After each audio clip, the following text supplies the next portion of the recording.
Welcome into NFL Opening Line Report for Week 17 as we got games coming to you Wednesday, Thursday, Saturday, Sunday, Monday, all on today's show, getting you on the right side of some of these line moves, both sides and totals. I am Drew Martin and joined, as always, by Teddy Covers. Teddy, welcome on in. Welcome to Week 17, buddy. Yeah, here we are, Week 17. It's Christmas time, and we're ready to roll. So looking forward to breaking down the 16 games on this week's slate for you. It's going to be something of a look. Opening line report is opening line report. I'm not changing the show dramatically any given week. That being said, when it comes to this stage of the season, we're just in the players' quotes. We're not going crazy over the players' quotes. So we're going to talk a lot more about concepts and teams and that sort of thing today than the recap that we normally do. That being said, we'll still break down every game. We've got all the point spreads to talk about, the look headlines, my powering number, et cetera, et cetera. So looking forward to it. Drew, let's get right into it. Absolutely, Teddy. And before we start, guys, we do have Monday Night Football here, December 23rd, the last game on Week 16. New Orleans Saints, Green Bay Packers. Packers minus 2 touchdowns pretty much across the board here, Teddy. Minus 14, 43 being the total. It is the Saints in Lambeau. Are you liking anything quickly Monday Night Football? No, I'm not involved in the game tonight. I feel like it's too many points, and yet I can a handful of times over the last month, I'm like, oh, I'm not worried about the cold weather. Don't worry about the cold weather. It's no big deal. UNLV at Boise, cold weather mattered a whole lot. You know, where'd Miami play that I had them? That cold weather mattered a whole lot in that ball game too. I was here. And snowy and cold in Buffalo, or not in Green Bay tonight, which is clearly something that the Saints are A, not used to, and B, may not react well to. And of course, it's one thing in the first quarter. When you get to the fourth quarter and you're down by 2 touchdowns, how hard are you fighting when you're freezing cold and you're not used to it? That is certainly a question for the New Orleans side. That being said, this line sat at 14 all week, and it hasn't moved today, which tells me it's not likely to get above 14, certainly at the vast majority of books. I'm sure there are books that are going to cater to recreational bettors that'll be like 14.5 by a kickoff tonight. There's already one out there, and there may well be more. But the broader line isn't going anywhere. 14 is where I expect it to hold between now and kickoff. And 43, as the total has been ticked up a notch from the opener. That's another one, too, that I'm not anticipating any movement between now and kickoff tonight. Teddy, nice breakdown. And yeah, that Dolphins, where did that happen with the weather? That was actually here in Lambeau, if you remember a couple weeks ago. Yes. But yes, Thanksgiving night. Yeah, I remember. Yeah, man. And it was one of those, I'm like, oh, the weather, these cold weather teams can handle. And in general, I'm not afraid to take a team that plays in warm environments when they're in the cold one game. Hasn't worked out for me very well so far in recent weeks, unfortunately. And the cold in both of those games I was referencing, the UNLV at Boise game and the Miami at Green Bay game, the cold definitely affected the two teams that weren't familiar with it. And I think there was another one. I just can't think of it right now. And especially early in that game, it was a problem. Sure, Teddy. As guys, SMU this weekend. SMU at Penn State. That's another great point. Where the cold weather absolutely changed that game. Mm-hmm. Yeah, no, for sure, Teddy. Guys, we got NFL opening line report starting here. NFL Week 17, Wednesday, December 25th. It will be the first game of the week on Christmas Day here, Teddy. Starting early, 1 o'clock Eastern, 10 a.m. Pacific, 4:01, 4:02 as we're going down in rotation order. It is the Chiefs and the Steelers. Looks like Kansas City -2 in the hook as the road favorite, 44 being the total. Good one on Christmas Day here, Teddy. Chiefs, Steelers, what are you liking in the Steel City? Yeah. So for all these games, we go through 4 sets of lines. All right. The first set, I call the look-ahead lines. These are the bettable lines on these games from last week. I use the numbers from the Westgate Superbook here in Las Vegas. Other books have them. I've used the Westgate numbers for years. I continue to use those. So I'll give you the look-ahead line for this game. Then I'll give you my power rating number for the game. We'll talk about where the markets opened last night and what they're doing today. So Kansas City and Pittsburgh. Look-ahead line here. Note, Pittsburgh -2. Total of 41. That being said, that line came out when Mahomes was questionable for last week. They didn't know if he was going to play. So that is a non-Mahomes line. Obviously, it didn't open Pittsburgh -2. It opened 2/2.5 last night, total 42.5 and 43. My powering number has the Chiefs as a full field goal favorite in this ball game. That being said, that powering number could be adjusted based on the status of George Pickens. Pickens clearly is someone who should influence a point spread. He matters to a point spread. The Steelers offense, a whole lot better with him in the lineup than without. But my powering number has KC -3. The markets are holding mostly at 2.5 this morning. The twos are all gone from last night. We are seeing 2.5 with juice at a handful of shops. I would not be shocked to see this line move up to 3. The big move here, again, look at line 41 on the total. Opened last night, 42.5, 43. We're seeing 44s at a lot of books right now for this total. So the betting market's expecting points.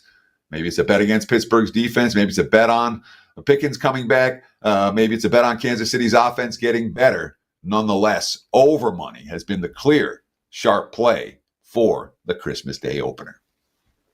And we got the second of 2 games on Christmas Day. It is the Baltimore Ravens, Houston Texans. And we're seeing the Ravens, it looks like catch some money here in the Wager Talk Live odds screen here, Teddy. -5. There's even 5 and a hook popping up. 46.5, 47 being the total. It's Ravens at Texans from Houston, Texas. Yeah, look headline was Baltimore -3, total 47.5. My powering number 3.5 for the ball game, and that's where the markets opened last night. 3.5. There were 4s out there, total of 47. Today we're seeing the money come for Baltimore. And look, I mean, when we break down the AFC, all right, there's 3 teams that have a chance, and everyone else is playing for 4th place. It's Buffalo, Baltimore, Kansas City. And one of those 3 teams is going to make the Super Bowl in the AFC. We're not going to see a team like the Texans or the Steelers, who are playoff teams, but not Super Bowl caliber teams. And these points which are telling us that pretty clearly, with KC as road favorites, with Baltimore as road favorites. The AFC is top heavy. These are all teams that played on Saturday. So they're all teams that are in the 3 games in 11 days scenario where coaching is going to come into play. But in this scenario, we like Harbaugh a lot. Frankly, I'm impressed with DeMeco Ryans. I have been. And when I look at Houston, I don't look at them as saying, oh, this is a team that isn't a well-coached squad. That being said, for a situation like this, playing 3 games in 11 days, the experience matters. And I think that's an edge for Harbaugh. That being said, Baltimore is certainly a team that, when you look in the betting marketplace, not a lot of bargains on the Ravens right now. And we're seeing that with the money pouring in on Baltimore today. As you mentioned, 5.5s popping up. So Baltimore's not a team we worry about in that road chalk roll. That being said, it is a Texans team that can play defense. And that sometimes when you have a good defensive underdog, they can hang around in games like this one. That's a good point there, Teddy, as we'll flip the script here, guys, to December 26th, Thursday night football here. We get the Seahawks and the Bears. It is 43 and a hook being the total, -3.5. That is Seattle as the road favorite. We're heading to Soldier Field Thursday night football here at TC. Yeah, Seattle's playing. We got must win for Seattle. So you're laying a premium in that, and yet the line's still not that high. Look ahead here with Seahawks -1.5, total 41.5. My powering number, Seattle -3 for the game. And the market's pretty much, it was 3.5 by midway through the Sunday night football game last night, total 42.5.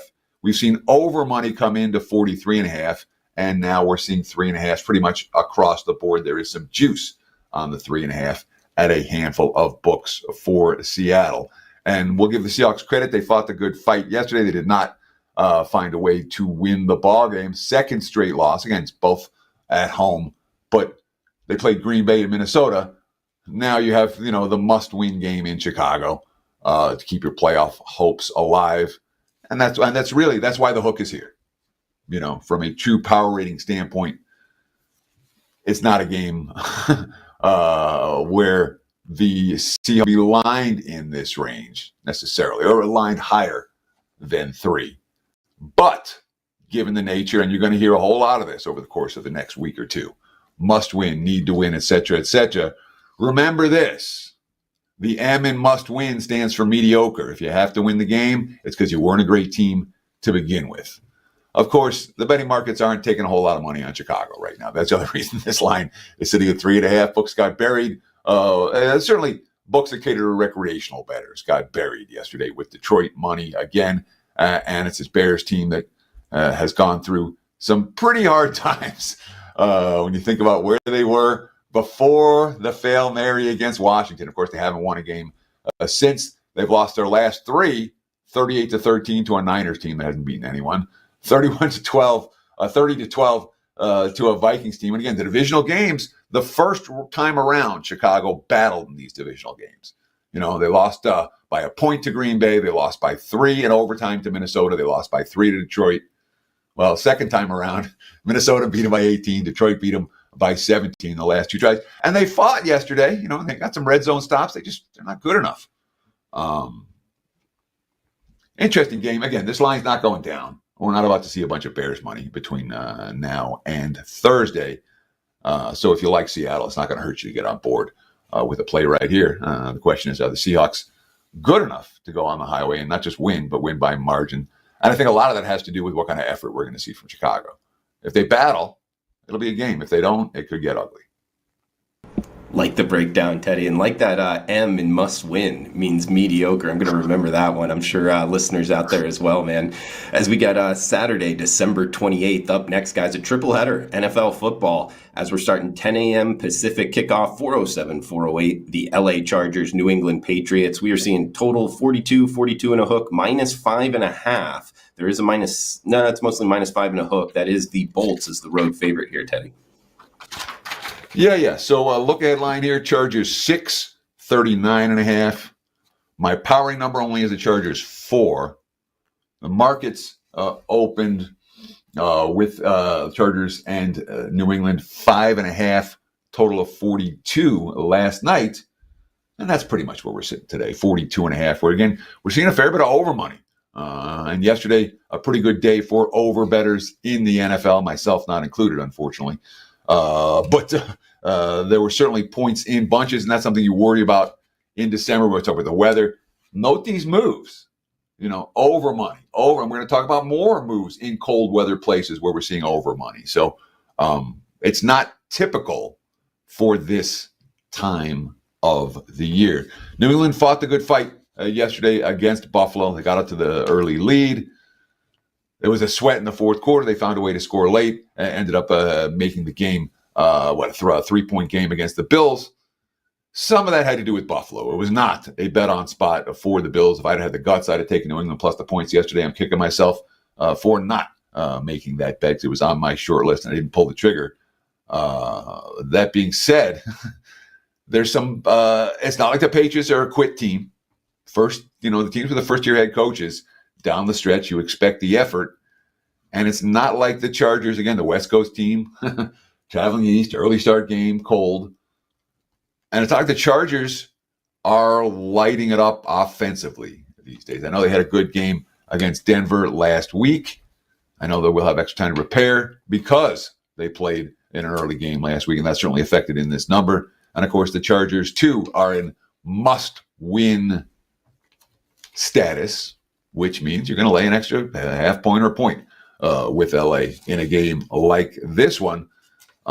Pats fought the fight yesterday, and they really did. And the post-game quotes out of New England weren't anything that, they weren't like, oh, we fought and we failed. Like, hey, we're competing. I think this is a tough ask for LA. And I think the price, again, my powering number, look at line was 6, and my powering number is 4. So the markets say, at least according to me, that there's a little bit of value on the New England side here. Great breakdown, Teddy. Agree, man. Scheduling spots, guys, this week. Fire away any questions, and I know we'll get to it at the end here, guys. But it's a big part of the handicap this week. A lot of weekday games, and the next one on Saturday, we got Denver and Cincinnati from the Queen City, -3. There is 3 with juice. That's the Bengals is the home favorite here, Teddy. 50 being the total. Broncos at Bengals, the middle game on Saturday.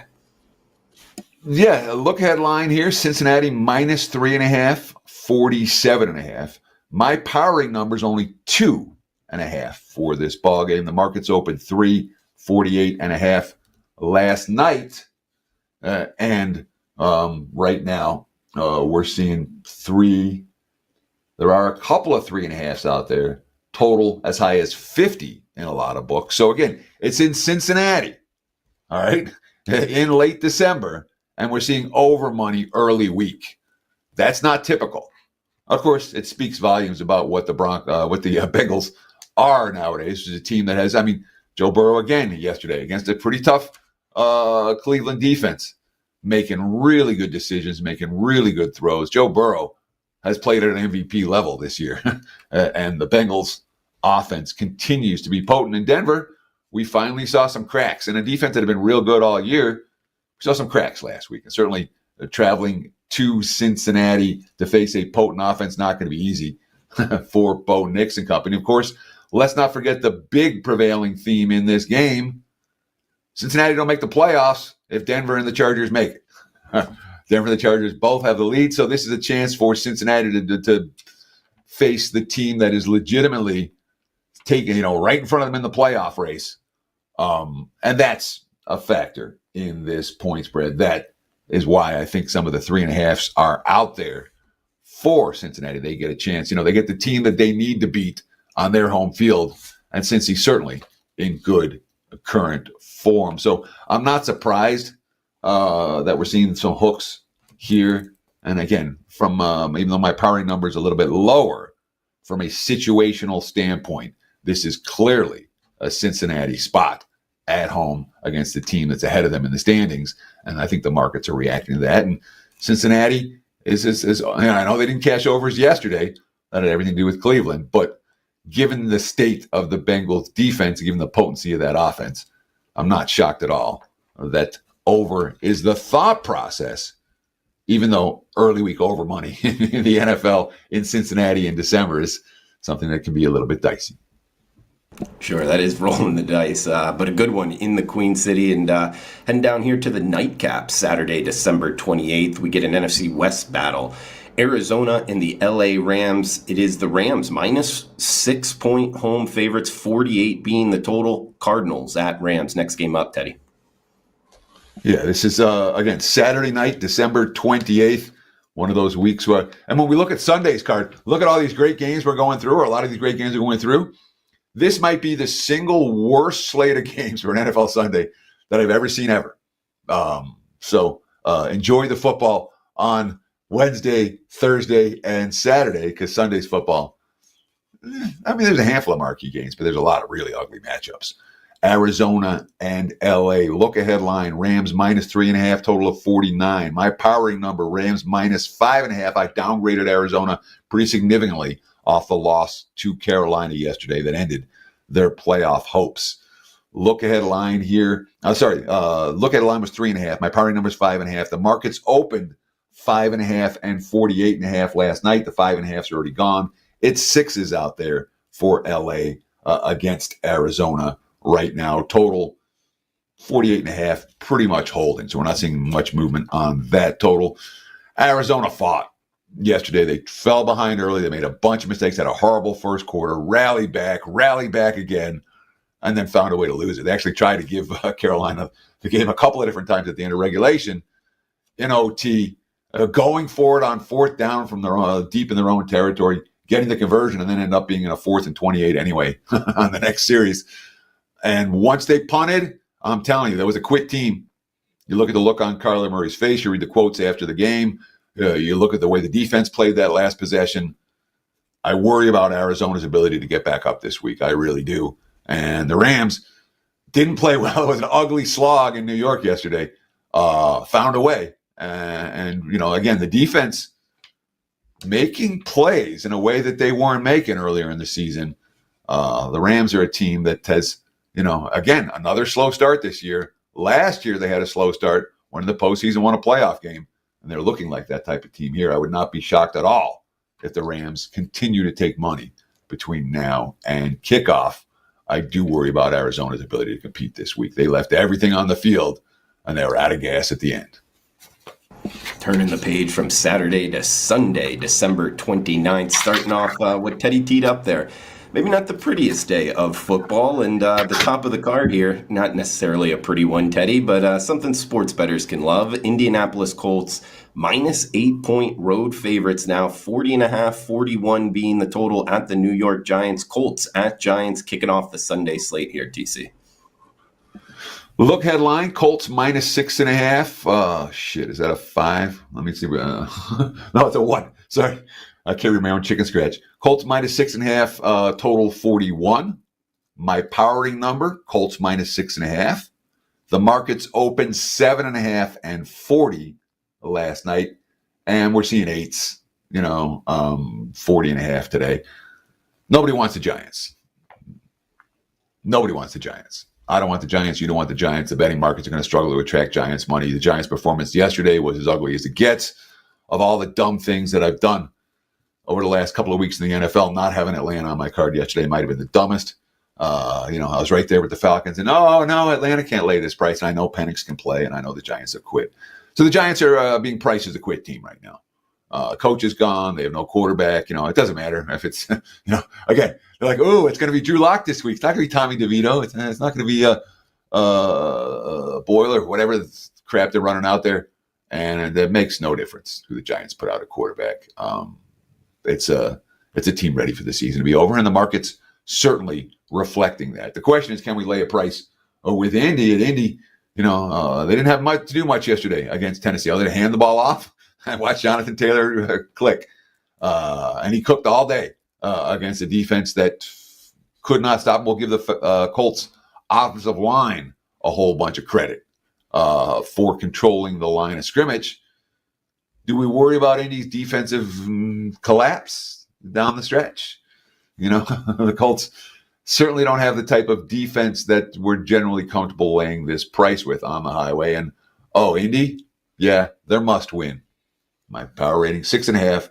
The market's 7.5/8. Some of that's Giants. Some of that's Indy being priced in to that must-win status, even though, the Colts' chances of actually reaching the postseason are pretty darn slim. They're still mathematically alive. They still need to win games. They won one yesterday, and the markets react to that. Hence the 7.5/8. But this is when the bookmakers don't have an easy time of it with a team like the G-Men. All right, they know the money's coming the other way. They know there's no support, not wise guy support, not general betting support for a team like the G-Men. So they have to jack these lines up higher. So if you want Andy, you're certainly not getting quote unquote a great value.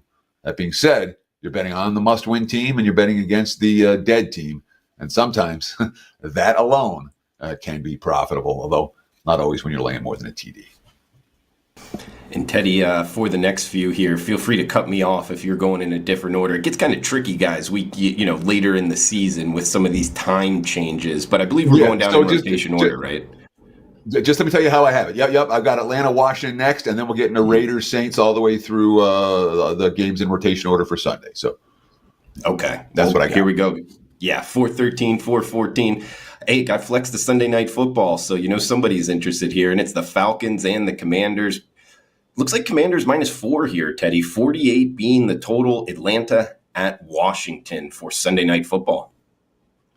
Yeah, look headline here, Washington 3.5, 46.5. My powering number is only Washington 2.5 for this ball game.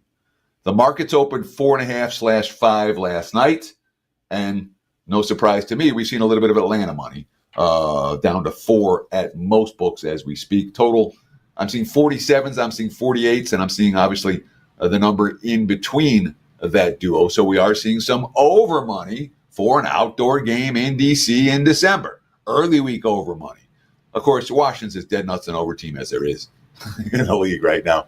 That offense clicks. The defense has some concerns. And again, for all the success that Washington had winning the game yesterday, despite the 5 turnovers, the resiliency that they showed, they don't win that game if they don't knock Hurts out of the game. All right, Kenny Pickett missed how many open receivers? And I know Devonta Smith dropped the game-winning catch that would have sealed the deal for Philly. But that's also, you're used to getting the passes from Hurts, and now you're getting from the backup. And that's what happens in these scenarios. And sometimes it's just a little bit off. And obviously, if you had Philadelphia yesterday, it cost you the point spread. It cost you the straight up. It cost you everything. It was all the difference. And Washington getting a lot of credit for overcoming 5 turnovers and battling. And they did. And I'll give Washington all kinds of credit for that. And they did play a game that is worthy of some respect. But now you got to do it again. And you're not against your divisional rival team. I upgraded my Falcons power rating significantly off of that performance, even though it was against a dead team. Kirk Cousins was holding them back. Falcons, a better team now than they were a week ago with the success they had. Even against a dead team like the Giants, it's a positive sign. Now, doing it on the road in the cold, in the nation's capital, may not be as easy, but I'm not surprised at all. Again, my power rating number here is 2.5. The market's still sitting at 4. Yeah, interesting there, Teddy. Guys, always as sports bettors, pay attention to change. We got change there with the Falcons offense, and Penix, like Teddy talked about, from Washington, before that Indiana, might have a little bit of use to the cold in him. So we'll see here in Washington, and we'll go 417, 418 up next, 1 o'clock Eastern, 10 a.m. Pacific kick here, Teddy. It is the Raiders at the Saints. 39.5 or 40 being the total, -1.5 or -2. That's the Saints as the home favorite. Raiders at Saints. Look ahead line here, New Orleans -2.5, total 39.5. My power rating number for the game is a flat 2. The market's just in a 2.5 and 40.5, and obviously we'll see. Although, sorry, I apologize. 2.5 and 40.5 last night. I didn't think we'd see a move this morning before the game. We have. We've seen Raiders money. The 2.5s are mostly gone. I'm seeing, I guess, a split line right now. There's 1.5s, there's 2s, there's 2.5s out there. Look at the Wager Talk free live odds screen. And it's certainly a scenario in which New Orleans' performance tonight, it's not going to have a huge effect on this. If the Saints pull the outright upset tonight, maybe. Maybe they're 3. That being said, if the Saints lose the game, they're a dead team. The Raiders are a dead team. The Raiders are a dead team coming off a win. And the Saints have shown fight, but it's not like, again, the only way I see this line getting a 3 or higher is if New Orleans wins tonight or maybe comes pretty darn close. That being said, Raiders snapped the 10-game skid with a win over Jacksonville yesterday. It was ugly to watch. It was ugly to bet on. They got the money when all was said and done, and they were the better team in the game. They actually did a very, they controlled the line of scrimmage really on both sides of the football for extended stretches of that ball game. But now that the winning streak is snapped, traveling east for the early start, meaningless game, I worry about the Raiders exhaling off of yesterday's win, and that's certainly not a team that's good enough to exhale. Absolutely, Teddy. As we got 419, 420 up next. Early kick here, 10 a.m. Pacific, 1 o'clock Eastern. Tennessee and Jacksonville. AFC South matchup here with the Jags -1 or pick'em, depending where we're shopping. 41 being the total in North Florida. Yeah, I have these two teams ranked tied for 30th and 31st in my power ratings. The only team that I have lower than Tennessee and Jacksonville is the Giants. Right now. And I have these two teams tied. And I don't know. I was debating, do I give the Jags 1 point or 1.5 point for home field in this game? I decided 1. Anyhow, look headline here. Jacksonville 1.5, total 38. My power rating number, giving Jacksonville 1 point for home field. You want to give them 1.5? Fine. That's the standard, at least in my world. 1.5 with my power rating number. The markets last night were all over the place. There was Tennessee -1. There was a pick'em. There was a Jacksonville -1. Looking at the broader markets this morning, it's mostly Jacksonville -1 out there, total of 41. And it's, again, look at line here, total 38. Where's the 41 coming from? From here between a couple of dicey offense. I'll give the Jags credit. Their defense, for all the struggles they've had, they continue to play D. Tennessee, basically, it's been a rough year for the Titans. And for much of the year, they've had a statistical profile that's been much better than their results. You look at the two teams that have, the two bad teams that have consistently taken wise guy support. It's been the Jets and the Titans. And that's, for the Tennessee, it's all because of the statistical profile. It's much better than the results have been. A lot of that has to do with the quarterback play.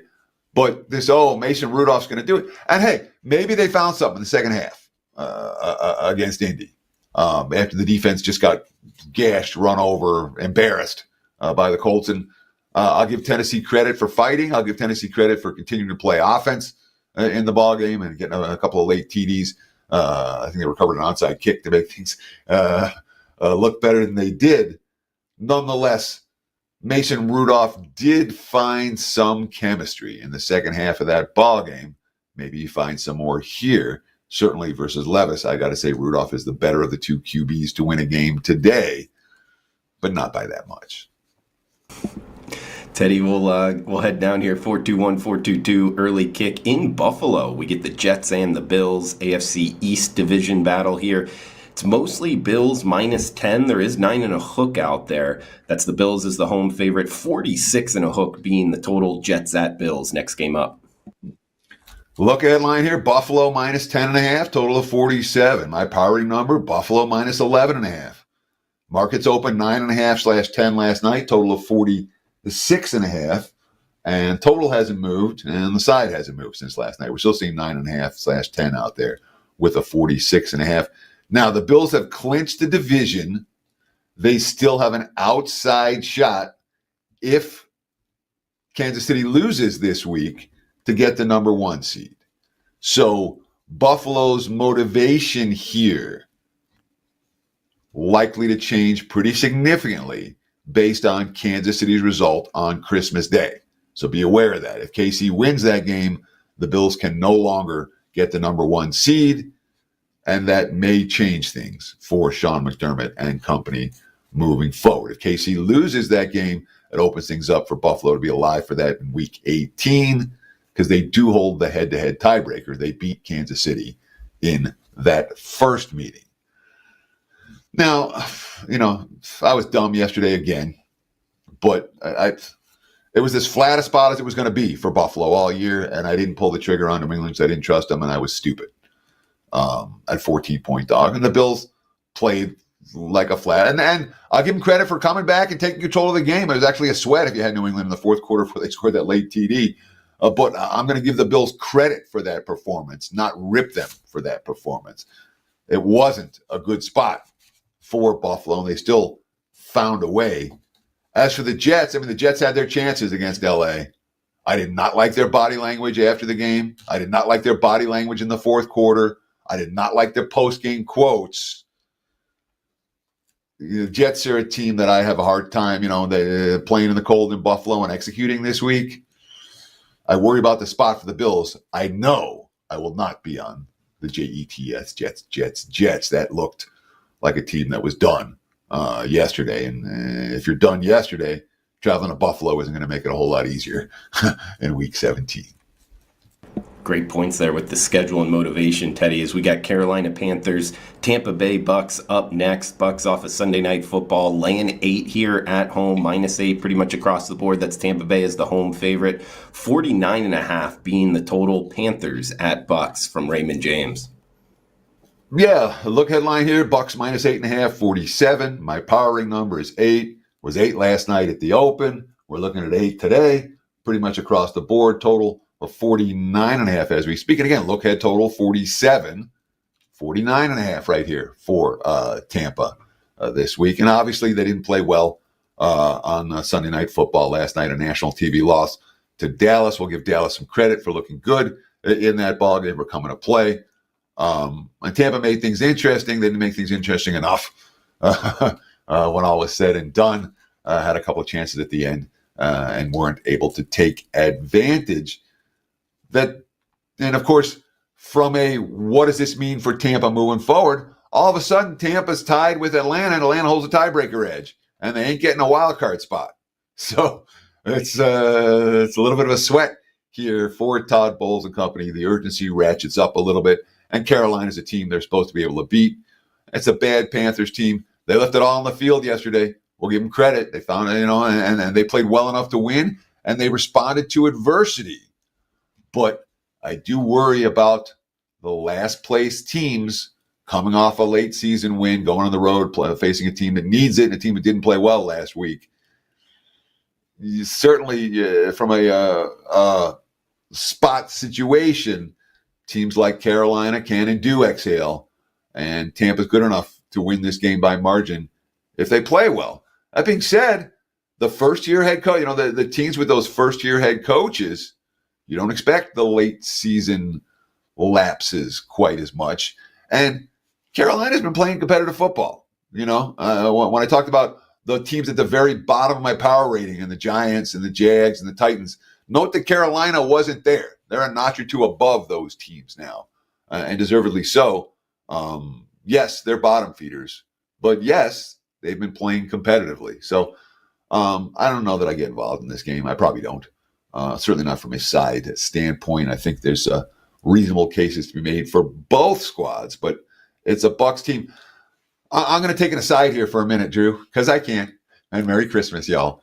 But I talked a little bit about the AFC playoff picture. I'm going to talk about the NFC playoff picture. And I continue to look at the NFC playoffs and going, all the favorites are vulnerable. All right. Detroit, defensively, they're vulnerable. Philadelphia, they have hiccups. They're vulnerable.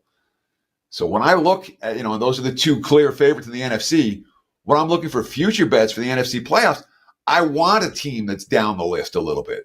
I talked about Tampa Bay or Atlanta as a team that has, hey, we can win a couple of games potential. If I'm making NFC future bets, they're not on Detroit and Philly. They're really not. The AFC, the chalk is coming out. The NFC, I genuinely believe that your Rams, Falcons, Vikings, Packers, Commanders / Bucks, one of those teams is if I take Field versus Lions, Eagles, that's a good line.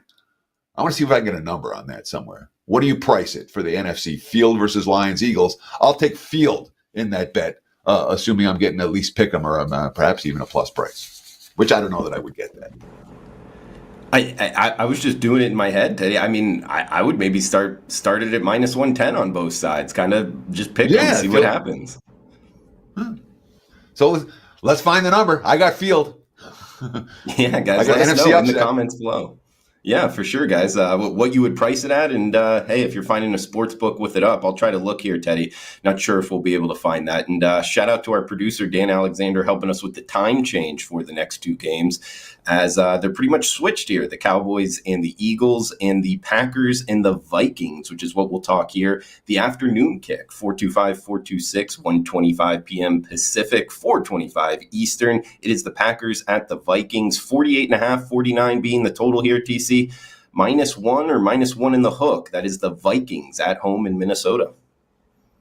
And it is Christmas. I want to shout out some of the guys behind the scenes. And you talked about Dan Alexander, who's been tremendous. He puts the show together every week. He's the guy in my ear. He's the guy sending us notes as we go. We thank you, Dan. We wish you and your family a very happy Merry Christmas. And, of course, let's not forget some of the other guys behind the scenes, whether it's Chris Allen or Kyle Cargill or all the guys in the Detroit office. We appreciate you.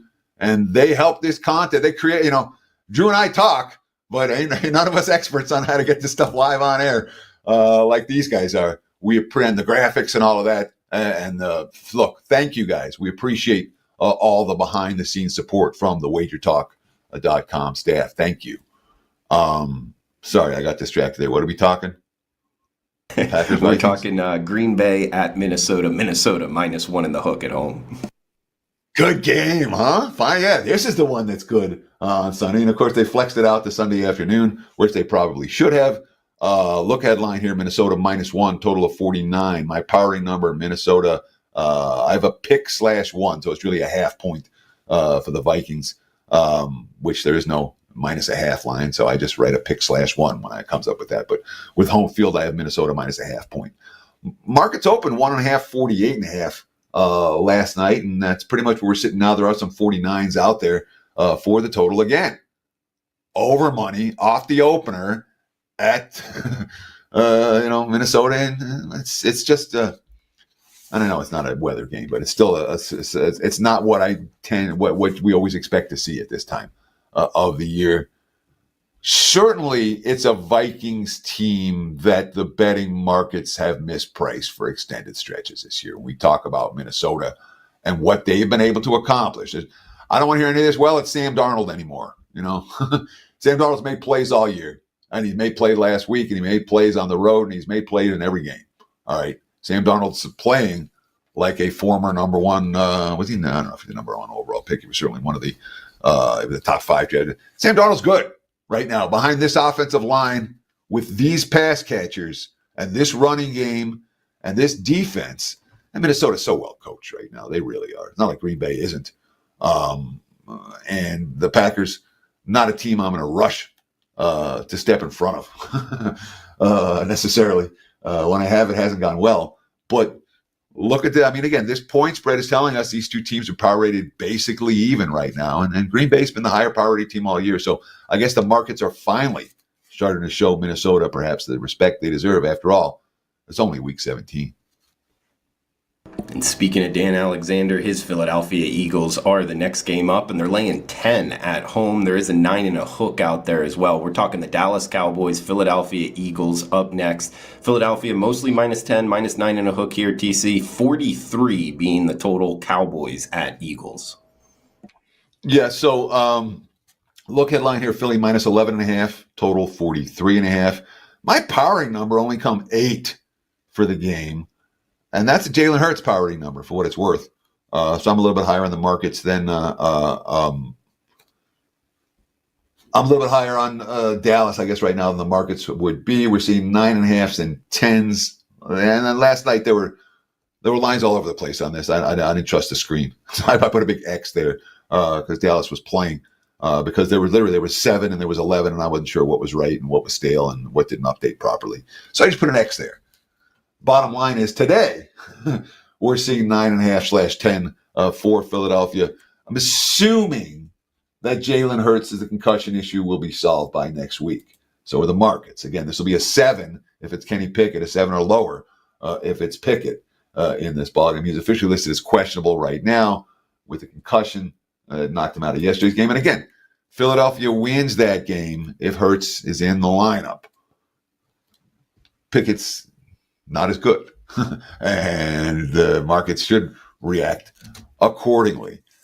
Worth noting, though, let's talk about Saquon Barkley for a minute, because Barkley, in this resurgent season, I'm telling you, look gassed. And you worry about an aging running back getting too many carries down the stretch of a long NFL campaign and perhaps not being as effective moving forward. I got my questions about Philadelphia right now. And again, like I said, my powering number here only came 8. So Dallas is, they're fighting the good fight. That is not a quit team. And the locker room is right in Dallas. The locker room's right enough that Mike McCarthy might get another shot. Absolutely, Teddy. And guys, a reminder, 4 promotions this week. We got kick off the new year with an edge. Check out Teddy Covers, Drew Martin, any Wager Talk handicapper. Purchase a 30-day all-access pass for January, and you get the rest of December completely free. So that's kick off the new year with an edge. Also, year-round winning for just $99 a month. You can get the handicapper of your choice. Teddy Covers a great choice there, and get them for a full year. Every sport, every play, 5% included for just $99 a month. Both of those available at wagertalk.com. Check out Teddy Covers, Drew Martin, as we got 1 game left on Sunday, 1 on Monday here, guys. And we'll answer any questions at the end, so fire away in the live chat. Also in the comments below, if you're watching on replay, that works as well, guys. Please smash that like button. Teddy and myself will be in there chiming it up with you, answering any questions on next week's show as we got the final game on Sunday, at least in rotation order. This will be an afternoon kick, Teddy. It is the Miami Dolphins and the Cleveland Browns. We are seeing Dolphins -6 in the hook as the road favorite, 40 being the total. This is the Dolphins heading up to a cold weather city here, Teddy, and laying 6.5. What are we thinking Dolphins and Browns to end the Sunday slate? Yeah, there is one more promo I want to talk about. It's a really good deal, and it doesn't start until Christmas. So if you're watching this on replay, use promo code HOLIDAY25 and take 25% off anything at Wager Talk. Again, HOLIDAY25 at checkout. Whatever package you want from anybody you want. 25% off. And that's good for everything on the site. So check it out again. That starts Christmas Day and will be available between Christmas and New Year. Holiday 25, your 25% off discount code at checkout. Miami and Cleveland. Look ahead line, Dolphins -3 and 42.5. My powering number, Miami -4.5. The markets opened anywhere. There were 5.5, 6s, and 6.5s, all widely available last night. The markets have said, screw the 5.5, screw the 6s. It better be 6.5. 6.5s everywhere right now. Even some juice at a couple of books on the 6.5 total, largely sitting at 40. So here's a game, one game where we've seen the under money come in, and that's of course because Cleveland's offense was pretty inept in yesterday's ball game. They could not move the football even against a bad Bengals defense. And again, Cleveland has fought the good fight. They're a 3-12 team. This is not a divisional game. It's a 1 o'clock or 4 o'clock local time game. It's not it'll be played in the cold and the dark. I worry about Cleveland's ability to get off the mat at this stage. That being said, we talked about Miami, what happened when they went to Green Bay. We've seen this before. And when you get burned by a team that said, oh, yeah, we're fine to play in the cold, and then they're not. And now, of course, Miami's the must-win mediocre team. They've not yet been eliminated. We look at the AFC standings, and right now, Miami, Indy, both sitting at 7 and 8. They're 2 full games behind Denver and LA, but they're alive. Until Denver wins or LA wins, if they both win, they're not live anymore. But at kickoff for this game, Miami will know. So we'll know. This is one where I would expect the broader line moves. They could be significant because if Miami's eliminated, all right, I don't know they're going to be laying 6.5. So then again, for Miami to be eliminated, it means a Chargers win and a Broncos win, both. That being said, Chargers are laying 5.5, and Denver's only a 3-point dog, and they have the better record, and they may well be the better team than Cincinnati. So spot-wise favorite Cincy, but my point is only that there is a chance that this line could crash between now and Sunday. Even if Miami's eliminated, I don't think they're going to sit everybody.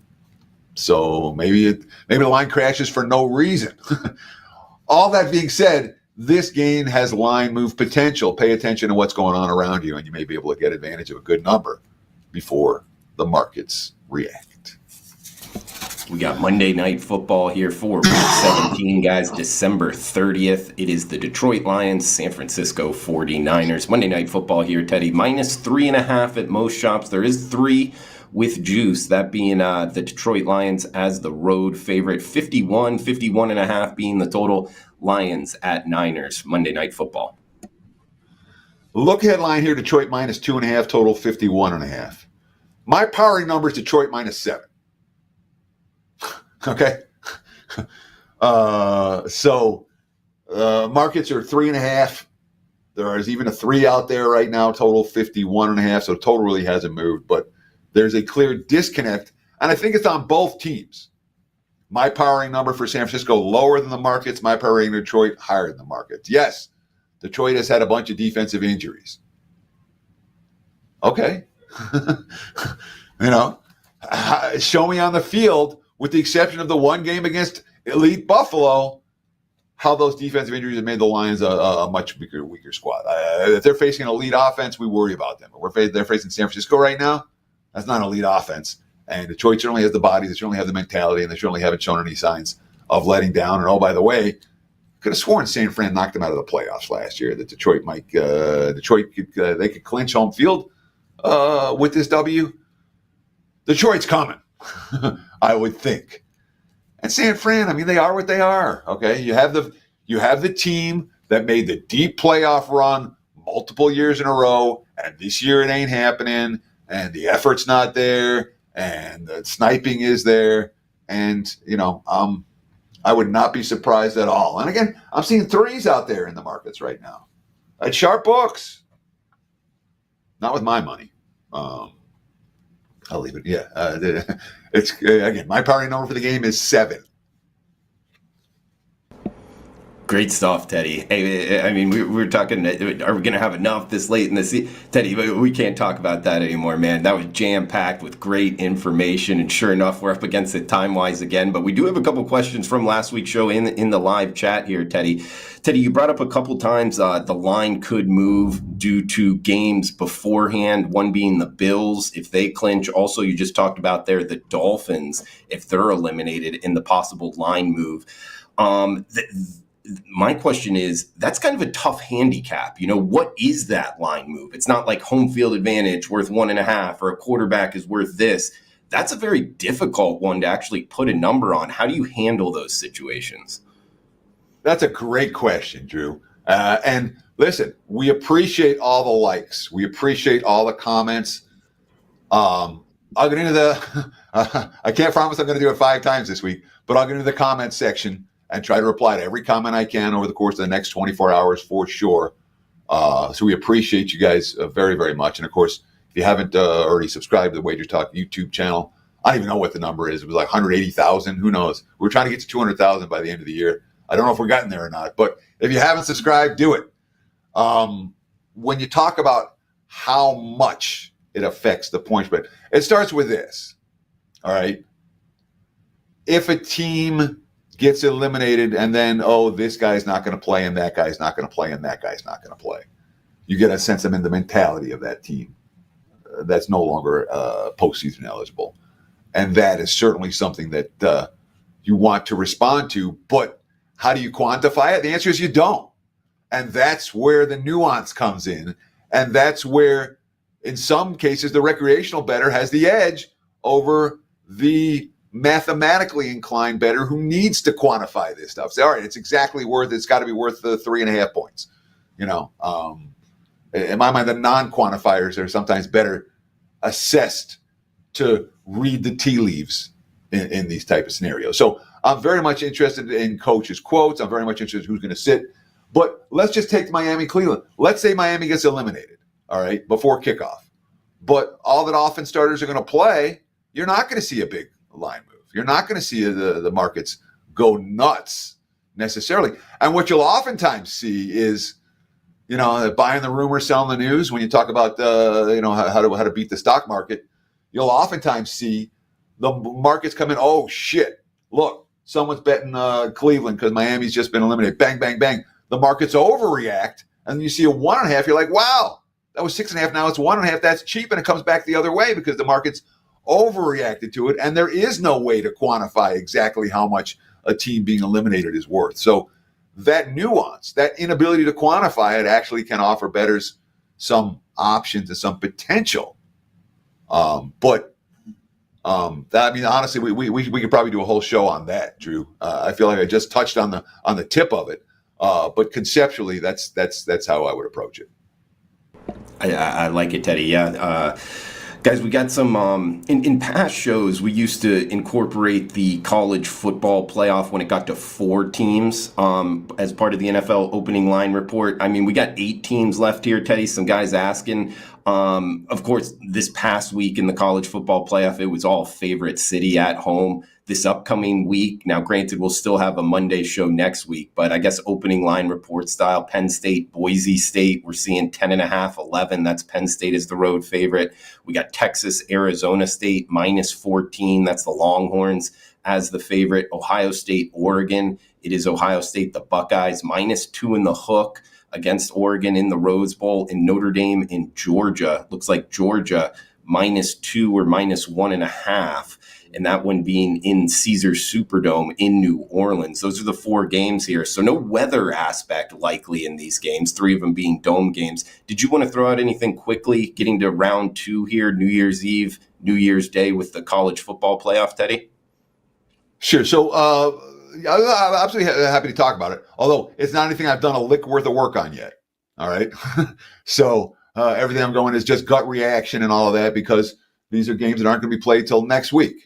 And in a time of year where there's a lot going on when it comes to 4 sports, And a lot, there's 20 games between now and those games in college football, each one of which has to be examined individually to figure out who's playing, who's not playing, who's interested, who's not interested. So I haven't done a lick of work on any of the 4 playoff games yet. That said, we can talk about where the early money has come, and it's clear. Early money for Penn State over Boise. The wise guys like the Nittany Lions. Nobody trusts the Broncos, and they step up in class. Ball game. Penn State certainly took care of business against SMU. SMU took care of business against themselves. That was SMU effing up as much as anything Penn State did in that con. Now Penn State took advantage, so I'll give them credit for that. But we are seeing Nittany Lions love in the markets early for that ball game. Texas, Arizona State, 14s across the board for Texas. There were some 13.5s at the open. Sweat and a half, a 5% big ticket on Texas. I don't know if I've ever lost more sweat in any given game in my entire life than that Texas. And then they got there when all was said and done, which I desperately needed. It was not a good weekend, unfortunately, for the clients, but Texas got there with the big play. And I'm not surprised, again, that Arizona State and Boise, when we saw the pretenders go home as badly as they did, all the pretenders went home this weekend. And the markets are expecting the same thing. And Arizona State and Boise out of this group, one would consider them to be the 2 pretenders still standing. They got the bye week. So the market's not in support of those 2 teams. We've seen Ohio State money over Oregon. Rematch of the game played earlier this season. I remember the game well. I was in action on the Buckeyes in that game. They were probably the better team. They did not execute well down the stretch, and they kept on screwing up in the red zone. And Oregon ended up winning that game. I think it was by a single point. It was tight at the end. I know that. But Ohio State has taken the early money there. We haven't seen a 3 yet. A couple of leading indicator books are 2.5 with juice right now. It says it's, they're 1 or 2 bets away from going to 3. If it gets to 3, it'll bounce back to 2.5. There'll be Oregon money at 3. So I'm anticipating this line holding in the 2.5 range. And Notre Dame opened as favorites as some books against Georgia. It was pick 'em at other books. And we've seen the early money come for Georgia in that ball game pretty significantly. Again, from a pick 'em to 1.5. Not that significantly. That's the right number. Yeah, no, the last 2 there. Money off the opener. Sure. The 2 nothing there on any of these totals. Okay. Yeah, the last 2, Notre Dame and Georgia, Ohio State, Oregon. Can't wait for those 2 on New Year's Day. Teddy covers, bringing the heat here. Teddy, I know you don't like conceptual questions always. You like more getting to the, what this show's about, NFL opening line report. But I can't think of a better person to ask. Belichick, NFL, going to UNC, college football. You can be quick with it. What are your overall thoughts, man? Does he have any success at the college football level? Yes. Any success? Yes. I don't see Belichick crashing and burning. Will Belichick win a national title at North Carolina? I'll take the under. But again, how do we measure success? Did they go 8-4 and go to a bowl game? Is that a successful season for the Tar Heels? Initially, yeah. Do you think in the next 5 years they make the college football playoff? God, I'm not worried about 5 years, dude. I'm only worried about next year. Okay. 5 years, you can't ask any college football questions 5 years from now. I do not think they make the college football playoffs this coming season, but let's see what the recruiting portal does, what the transfer portal does. Teddy covers, guys. At good Teddy _covers. Bottom line, good hire for North Carolina, and Belichick wasn't getting the job he wanted in the no fun league. So kudos to him for saying college is the way to go. I'll give that. Belichick could ride off in the sunset, hang out with his girlfriend on the beach every day, and he's like, "Nah, I feel like let's go recruit and grind." That's it. Some guys are wired. Yeah, it will be fun to watch. Entertaining, to say the least, in the next couple of years here in college football. Belichick heading to UNC. Guys, remember the promos. Kick off the new year with an edge. Purchase a 30-day all-access pass for January, and it includes the rest of December. Right now, wagertalk.com. And the year-round winning, just $99 a month. Also, Teddy talked about 25% off anything starting on Christmas. Check out Wager Talk and Sports Memo. Teddy covers a great choice there, guys. Teddy, I'll throw it back over to you. Any final thoughts here before we shut it down for the week? Yeah, so it's holiday season, guys. And holiday season, again, I talk about it. It's a time for family. It's a time for fun. It's a time for food. It's a time for betting. All right. It's one of the pieces of the equation. If it's the only piece of the equation, there are people that get into trouble this time of year. And be careful. All right. We can help you. We can try to help you. We can do our best to help you each and every week. Just visit the guys, wt.buzz/TC, myself or anyone at wagertalk.com. And enjoy the holidays, guys. Thank you so much for watching. We appreciate you very, very much, genuinely and legitimately. And hope you guys have a great week. And we'll do it again next week. We'll do one more show before the new year. Absolutely. Teddy covers Drew Martin. Guys, enjoy the holidays. Merry Christmas out there, whatever you're celebrating, and cash those tickets. Enjoy the games, guys. We'll be back next week. Smash that like button, comment below, cash those tickets.